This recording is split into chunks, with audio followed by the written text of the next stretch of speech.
بسم اللہ الرحمن الرحیم۔ بسم اللہ الرحمن الرحیم۔ السلام علیکم ورحمۃ اللہ وبرکاتہ۔ امید ہے آپ تمام احباب خیر و عافیت سے ہوں گے۔ آج جلالین ثانی کا سبق نمبر 104 ہے اور اس سبق کے اندر ہم سورہ رحمان کی آیت نمبر 31 سے لے کر 38 تک کا ترجمہ اور تفسیر پڑھیں گے۔ پہلے آیات کا ترجمہ دیکھ لیں۔ سنفرغ لکم ایھا الثقلان، اے دو باری مخلوقوں، ہم عنقریب تمہارے لیے فارغ ہونے والے ہیں۔ فبأی آلاء ربکما تکذبان، اب بتاؤ کہ تم اپنے پروردگار کی کون کون سی نعمتوں کو جھٹلاؤ گے۔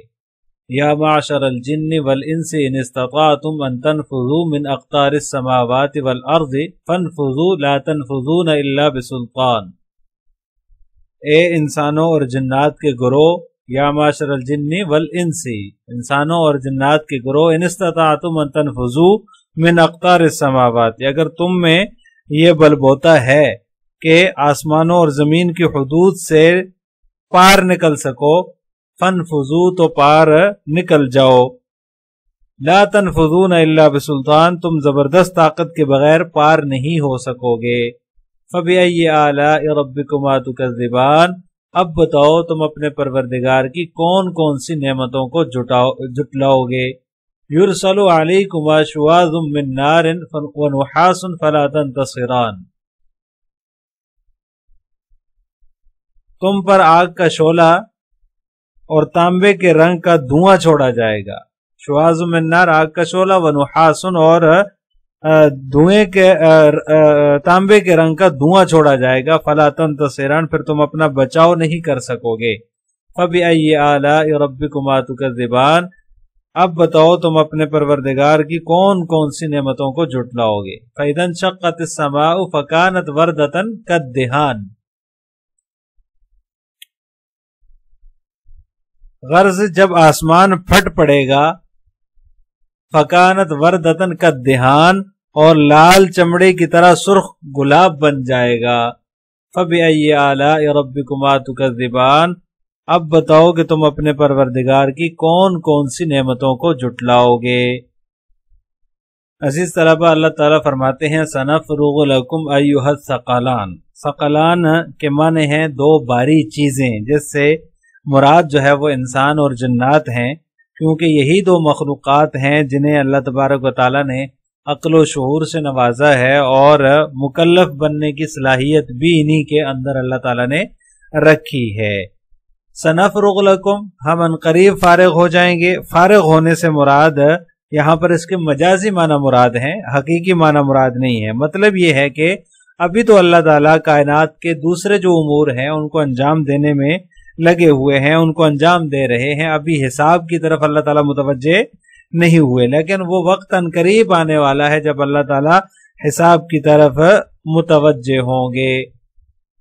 مطلب یہ ہے کہ جن اور انسان کے لیے کوئی بھی راہ فرار نہیں ہے، یعنی اے جن و انس، اب تمہاری خبر لینے کا زمانہ قریب ہے، تمہارا حساب کتاب ہوگا، صحیح صحیح فیصلہ کیا جائے گا، مجرموں کو ان کی بدعمالیوں اور گناہوں کی وجہ سے سزا دی جائے گی، اور جو ایمان والے ہیں، جو وفادار ہیں، ان کو پورا پورا صلہ دیا جائے گا۔ فبأی آلاء ربکما تکذبان، تم اپنے رب کی کس کس نعمت کا انکار کرو گے، کون کون سی نعمتوں کو جھٹلاؤ گے۔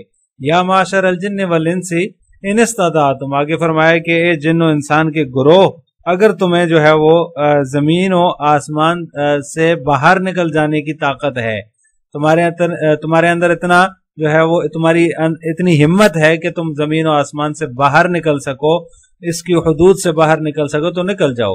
لا تنفذون الا بسلطان، تم جو ہے وہ نہیں کر سکو گے اس کو پار جو ہے وہ بغیر کسی قوت اور طاقت کے، یعنی تمہارے اندر یہ طاقت ہی نہیں ہے کہ تم جو ہے وہ زمین و آسمان کو چھوڑ کر جو ہے وہ کسی اور جگہ چلے جاؤ، تمہارے پاس وہ طاقت ہی نہیں ہے، تو لہٰذا اللہ تعالیٰ کی باز پرس اور اللہ تعالیٰ کے عذاب سے تم بھاگ نہیں سکتے، کہیں اور نہیں جا سکتے۔ فبأی آلاء ربکما تکذبان، پس تم اپنے رب کی کون کون سی نعمتوں کو جھٹلاؤ گے؟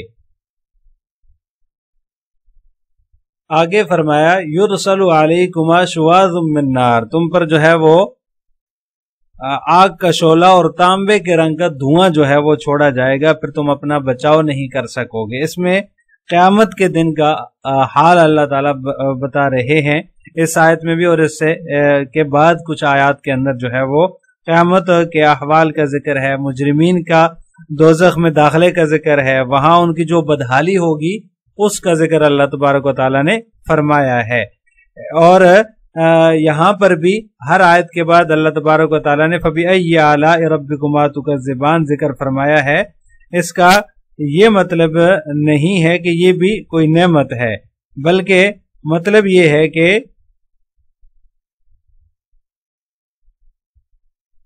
اللہ تعالیٰ تمہیں اس ہولناک انجام کی پہلے سے خبر دے رہا ہے، تو اس کا پہلے سے خبر دینا بھی ایک نعمت ہے۔ اس لیے اللہ تعالیٰ نے عذاب اور جہنم کے احوال اور قیامت کے احوال کے ذکر کے بعد فَبِأَيِّ آلَاءِ رَبِّكُمَا تُكَذِّبَانِ ذکر فرمایا ہے، گویا کہ اللہ تعالیٰ پہلے ہی خبر دے رہا ہے، بذات خود پہلے خبر دینا بھی ایک نعمت ہے، لہٰذا اس کو تم مت جھٹلاؤ۔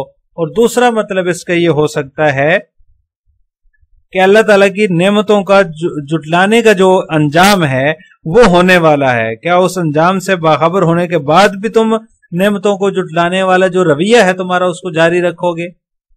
یعنی جو اللہ تعالیٰ نے انجام ہوتا ہے نعمتوں کو جھٹلانے کا اس سے باخبر کر دیا ہے، تو اس سے باخبر ہونے کے بعد بھی تو تم جو ہے وہ ان کے اندر پڑے رہو گے اور اللہ تعالیٰ کی نعمتوں کو جھٹلاتے رہو گے اور اسی طرح کا رویہ اختیار کرو گے، تو لہٰذا اس کے یہ دو مطلب ہیں۔ اس لیے اللہ تعالیٰ نے ہر آیت کے بعد فَبِأَيِّ آلَاءِ رَبِّكُمَا تُكَذِّبَانِ کا تذکرہ فرمایا ہے کہ اپنے رب کی کون کون سی نعمتوں کو جھٹلاؤ گے۔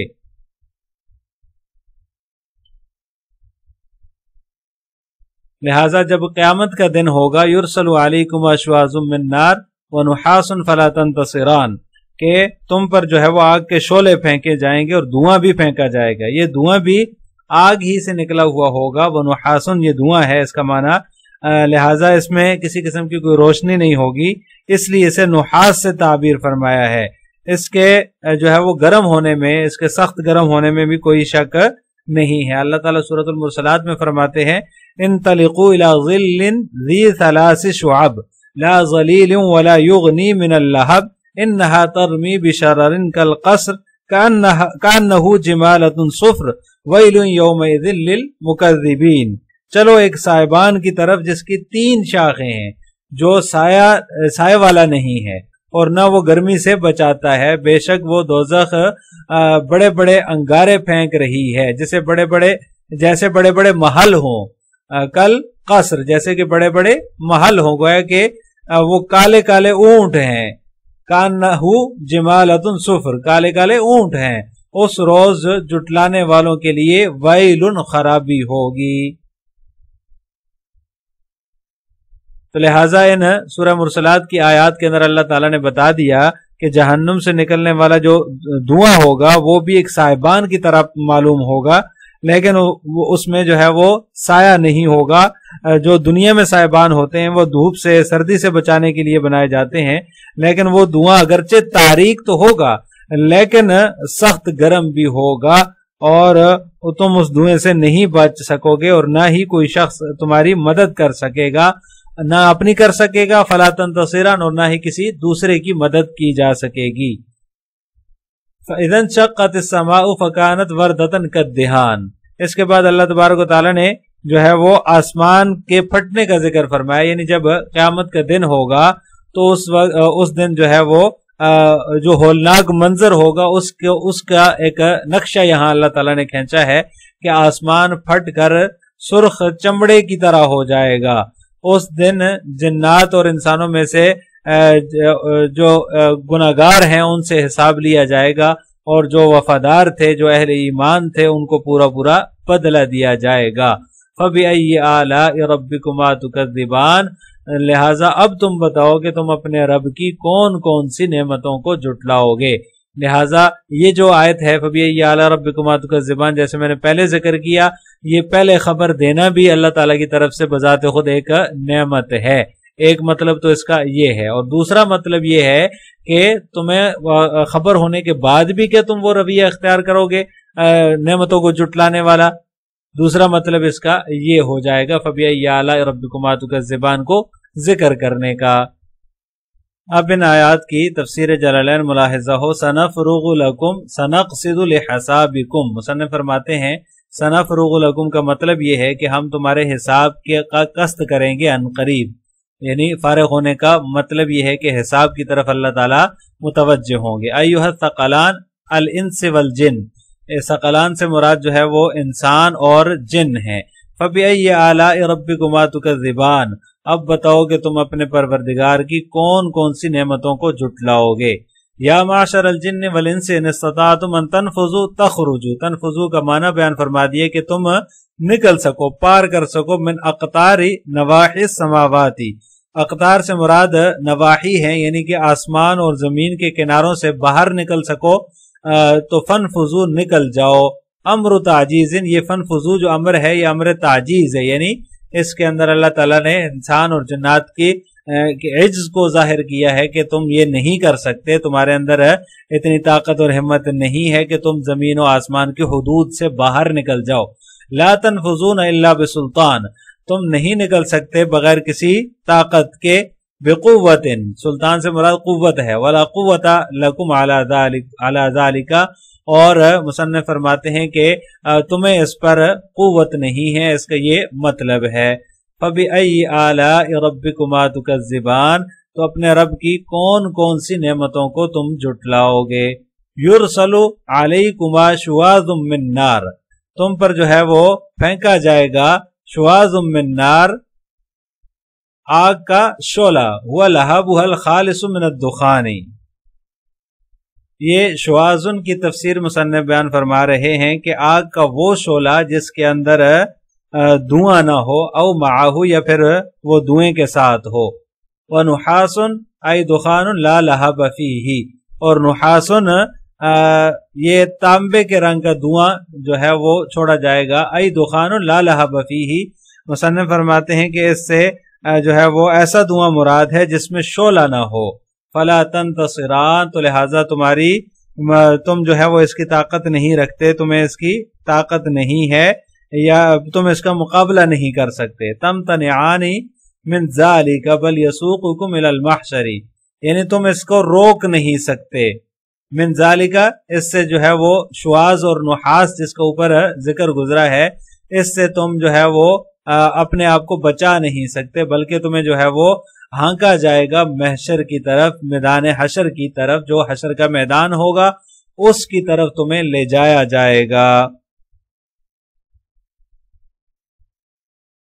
فَبِأَيِّ آلَاءِ رَبِّكُمَا تُكَذِّبَانِ، تو تم اپنے رب کی کون کون سی نعمتوں کو جھٹلاؤ گے. فَإِذَا انشَقَّتِ السَّمَاءُ انفجرت ابوابا لنزول الملائکۃ، جب آسمان پھٹ جائے گا، اس کا مطلب مصنف نے یہ بیان فرمایا کہ جو ہے وہ کھل جائیں گے دروازے، آسمان کے دروازے کھل جائیں گے ملائکہ کے نازل ہونے کی وجہ سے. لنزول الملائکۃ، ملائکہ کے نازل ہونے کی وجہ سے. فکانت وردتن ای مثلها محمرتن، یعنی کہ سرخ چمڑا ہو جاتا ہے، جیسے سرخ چمڑا ہوتا ہے ایسے ہو جائے گا. کالدہان کالادیم الاحمر علی خلاف العہد بها وجواب اذا فما اعظم الہول. مصنف فرماتے ہیں کالدہان کالادیم الاحمر، یعنی جو ہے وہ سرخ چمڑے کی طرح ہو جائے گا. یعنی اس کا مطلب یہ ہے کہ وردتن کالدہان، وہ سرخ ہو جائے گا چمڑے کی طرح، یعنی سرخ چمڑے کی طرح. کالادیم الاحمری، سرخ چمڑے کی طرح جو ہے وہ جیسے سرخ چمڑا ہوتا ہے اس طرح ہو جائے گا. علی خلاف العہد بها، سابقہ حالت کے برخلاف. وجواب اذا فما اعظم الہول، اور یہ اذا کا جواب ہے. فَإِذَا انشَقَّتِ السَّمَاءُ فَكَانَتْ وَرْدَةً كَالدِّهَانِ کے اندر جو اذا ہے اس کا یہ جواب ہے. فما اعظم الہول، یعنی کہ اس کے اندر فما اعظم الہول جو ہے، جو کہ اذا کا جواب ہے، وہ محذوف ہے، یعنی کس قدر وہ ہولناک منظر ہوگا. فما اعظم الہول کس قدر وہ ہولناک منظر ہوگا۔ فَبِأَيِّ آلَاءِ رَبِّكُمَا تُكَذِّبَانِ، اب بتاؤ کہ تم اپنے رب کی کون کون سی نعمتوں کو جھٹلاؤ گے۔ السلام علیکم ورحمۃ اللہ وبرکاتہ۔